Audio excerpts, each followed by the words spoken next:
appetito.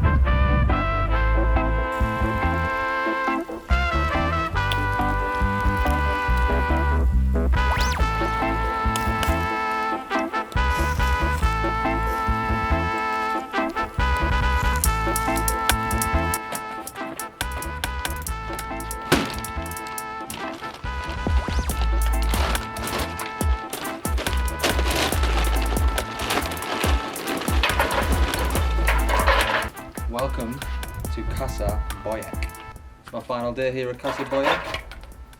I'm in Javita Kwana. It's my final day here. Home away from home. And one thing specific to home away from home is ARROSTICINI. ARROSTICINI specific to this area of Italy we're in, called Abruzzo, this region of Italy, and this is an absolute staple. One of my favourite barbecue foods on this planet. Been having this for 16 years, and you only really know about it if you've been to this region.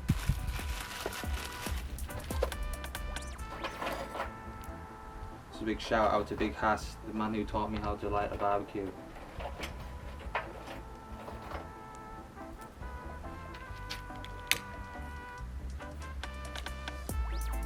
There we have it.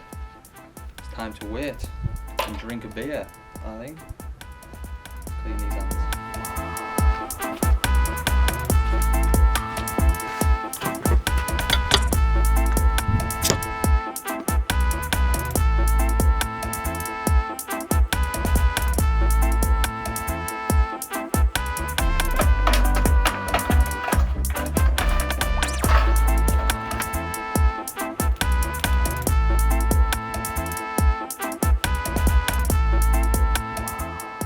While this is doing its thing, I can see it's gone white on the inside. I'll tell you a little bit about ARROSTICINI, shall I?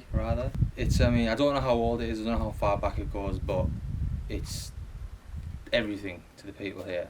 If you had it, you understand why. My friends, my pals who have been here, you understand why.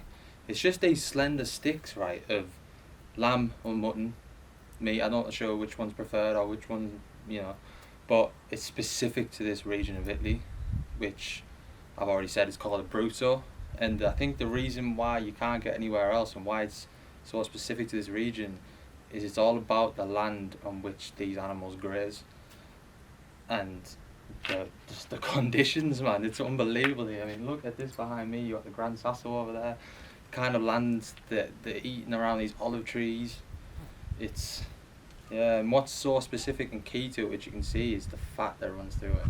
That's so important. You've got this perfect ratio of fat to meat, and the way they do it is they've got this, they've got the animal hanging, they'll cut bits off it and just layer it. No specific bits, the whole animal, just cut bits off it, slice it, layer it over, stack it up and up and up in this cube, in this mould, and they just, cut it out from there, and you get this perfect ratio of fat to meat, and a little bit of salt on the barbie, cooked hard, fast, get that char, but leave it medium rare in the middle.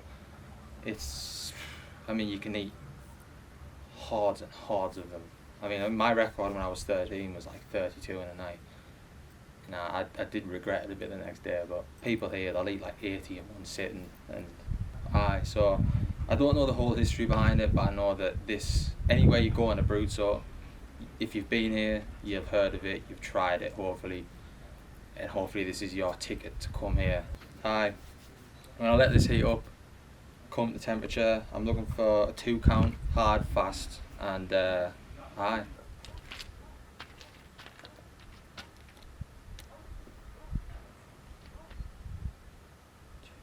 2 count, baby. Let's get rid of some of this ash.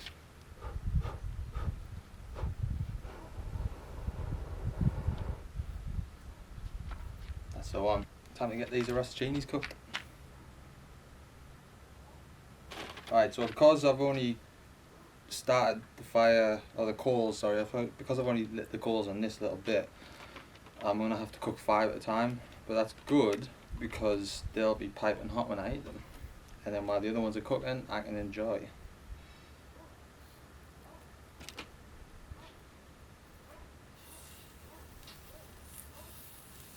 Listen to that sizz. Oh.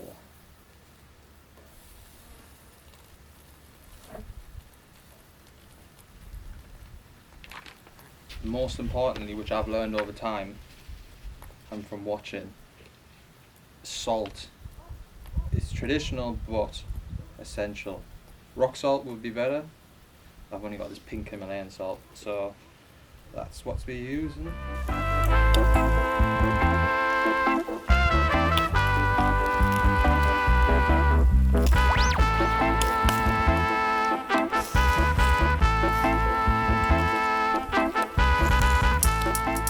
The idea here is I want to get a good colour on one side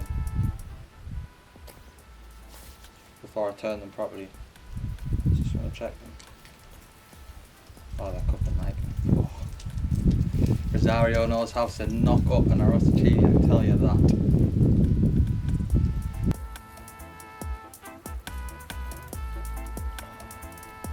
I love this place. As that fat drips, all that fat. See, that's why I think that's probably why it's so essential, because it does not like. It's not like it's filled with flavour, but because of all that fat dripping onto the coals, it's just shrouding it in smoke, and that is absolutely lethal for the flavour. It's probably why this is the best barbecue for it, really, I guess, isn't it? That smoke's going one way and one way only. It's not coming out the sides. It's going straight up through, clouding over that meat. I think I might have just figured it out, like.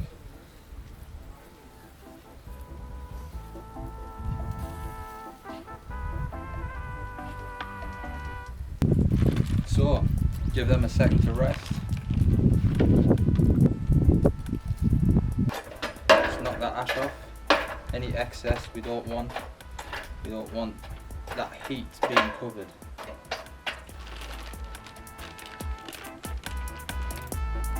Straight on.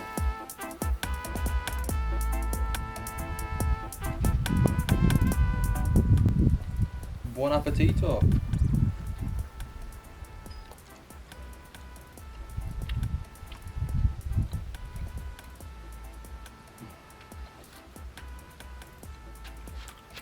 Every time's like the first time.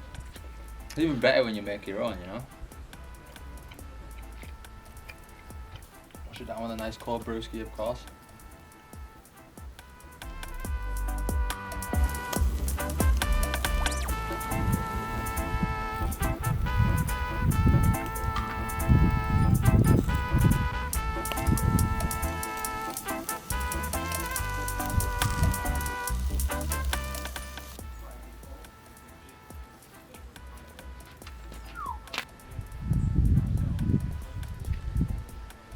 Always best to try these while they're boiling hot, by the way.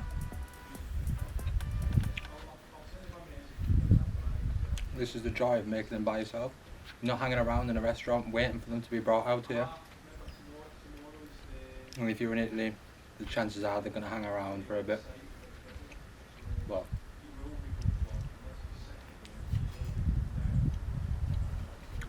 melt in your mouth. Thank you, Rosario.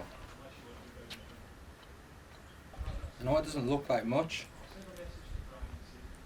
It's just a thin skewer of lamb or mutton, but grazed in Abruzzo, cooked right on the correct mode of heat, if you like, because it's not barbecue.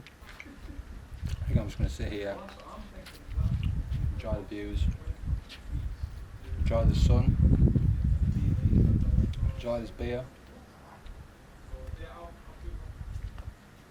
and wait till next year. Do it all over again. Something my friend from the village told me once, and it's always stuck with me. And shout out to my friend and my pals here, Jacopo, Franco, the men, the dons of bbq'd. There's something Franco told me one day. It was bbq'd, only quality. I think I'll end on that.